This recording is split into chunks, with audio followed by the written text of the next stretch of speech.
always very surprised to find that when I meet people on a plane or train or standing on a bus stop or in a lunch counter or just in some other type of a situation where I meet someone in my home or I meet someone in their home or an office and another human being, and we're talking about different things, in some way I navigate myself to ask that person the question, what do you think about life? And the person says, well, what do you mean by that? I said, life. Well, what do you think about it? What do you think the meaning is? What do you think the purpose is? And you'll be surprised that intellectual people, educated people, religious people, opinionated people, arrogant people, rich people, white people, black people, Americans, British, Australians, Spanish, Germans, French, heads of state, diplomats, athletes, celebrities, people whom you would think should have some kind of grip or have come to some kind of determination about this very simple question. I asked them, well, what do you think is the purpose of life? And suddenly there's a silence. There's a hesitation. The person is not forthright.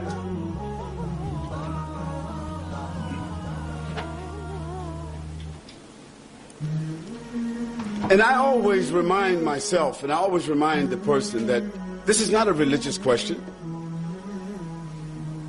It's not a philosophical question. It's not a dialectical question. It's not a tricky question. It's a very simple, straightforward question.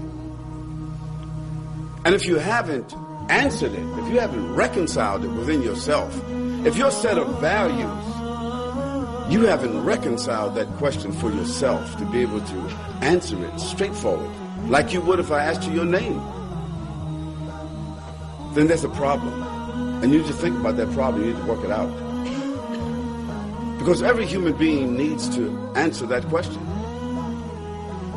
at least for themselves. And they need to answer it objectively, not just subjectively, as it applies to me, my opinion. What do you think is the purpose of life for all human beings? Because when human beings start to think about that question, it's an all-inclusive question.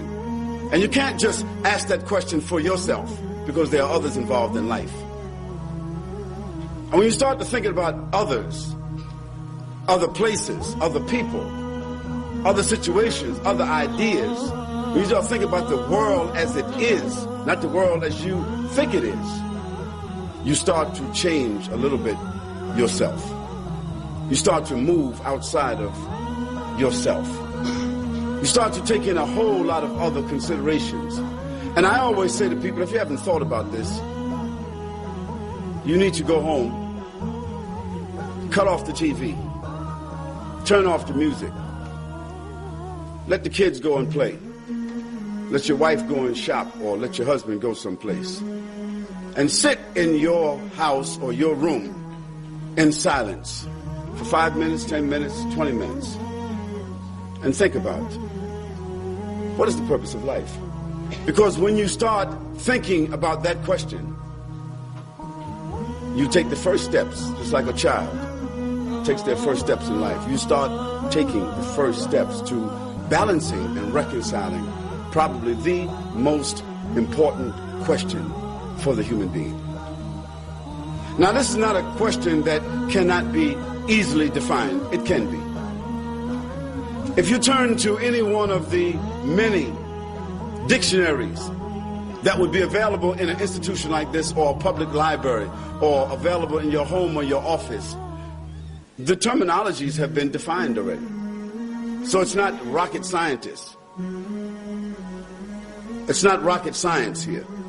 The word purpose generally means aim, objective, underlying reality, goal, determination, reason, and intent. Now that's very powerful. The word life, one of the most powerful words that explain life, that's unfathomable. You can't even really, when you say the word, you can't even think of really what it means. Existence. Now, how do we think about existence?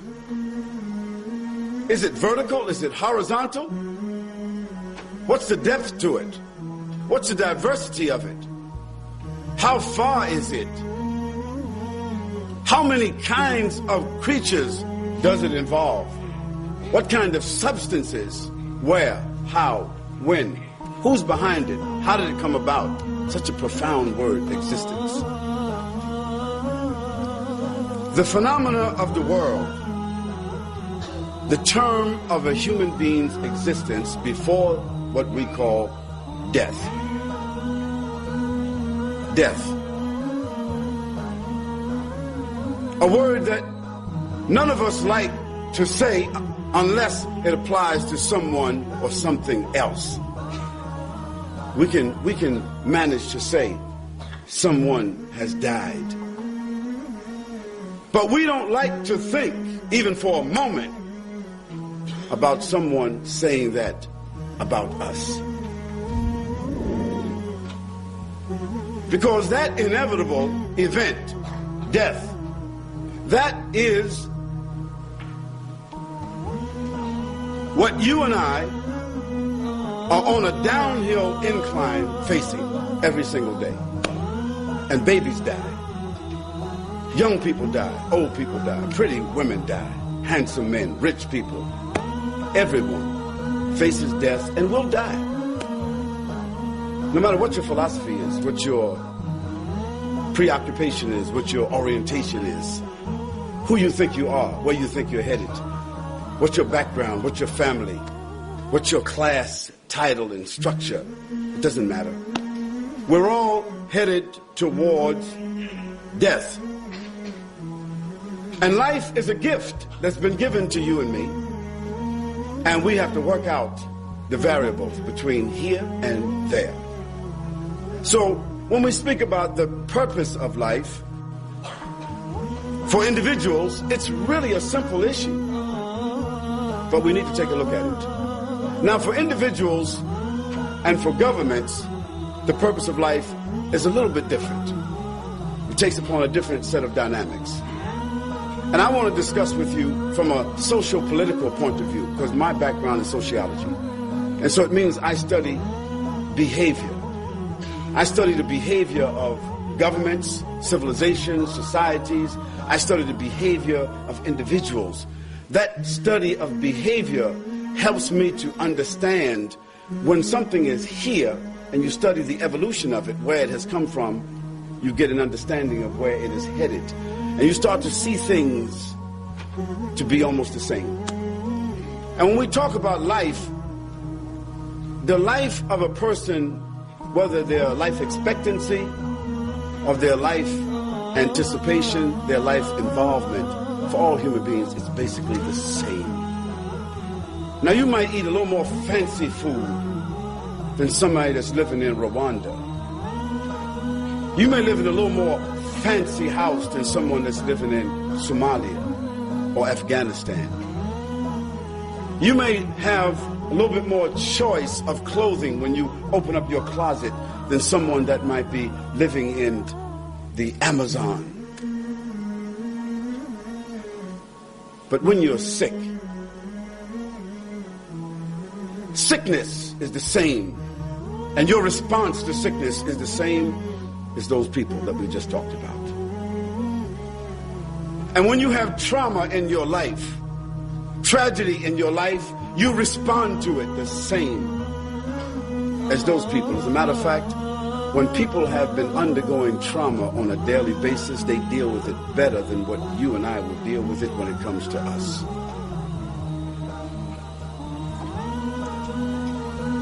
So for individuals and governments, the purpose of life have a different manifestation, but I want to show you sort of like the generics. of how they both function. But one of our philosophers, historians, that some of you may have heard his name is Ibn Khaldun. He's called the father of history. He's the first one that interpreted history according to human behavior. He said that the cycle of life for individuals, the cycle of life for governments and civilizations are the same as the cycle of life for human beings. There's a gestation period, and then they're born. And after they're born, they begin to recognize, walk, speak. They start to adopt and realize their own personality. We're talking about individuals, we're talking about governments, societies.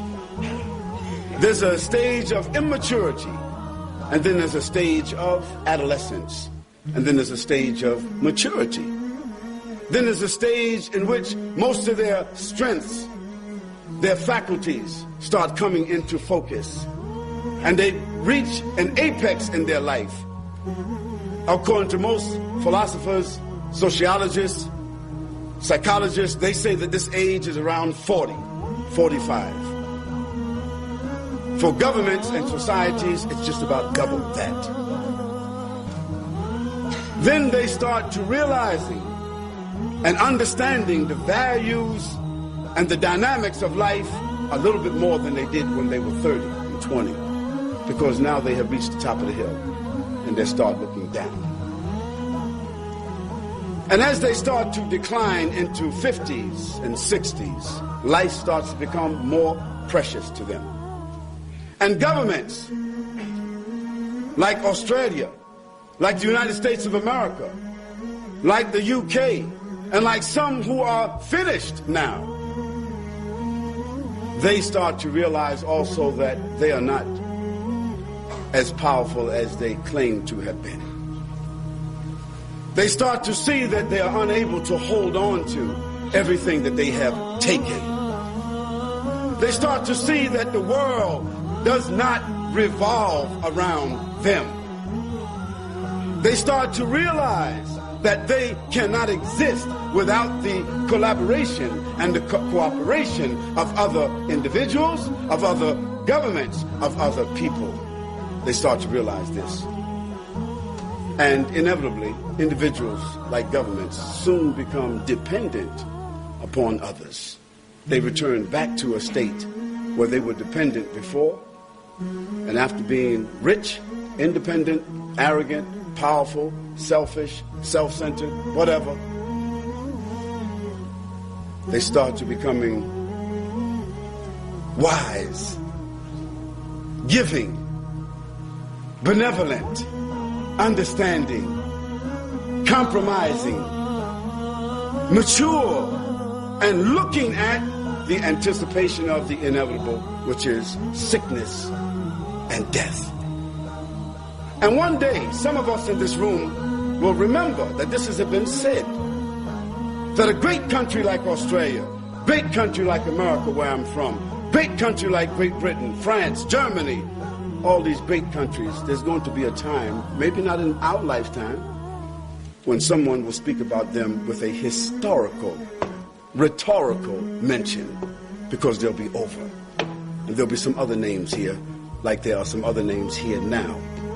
And we speak about others who were here, who thought they were powerful and would be here forever, rhetorical and historical.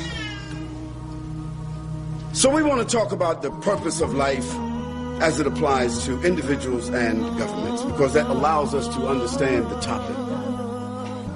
I ask you to bear with me, because this is one of my favorite discussions. Not because I feel I treat it well or understand it well, but because it allows me as a human being to better understand how to negotiate my own life, how to appreciate my own life, how to appreciate those who are around me, those who may be dependent upon me or those whom I'm dependent upon, those who I interact with on a daily basis.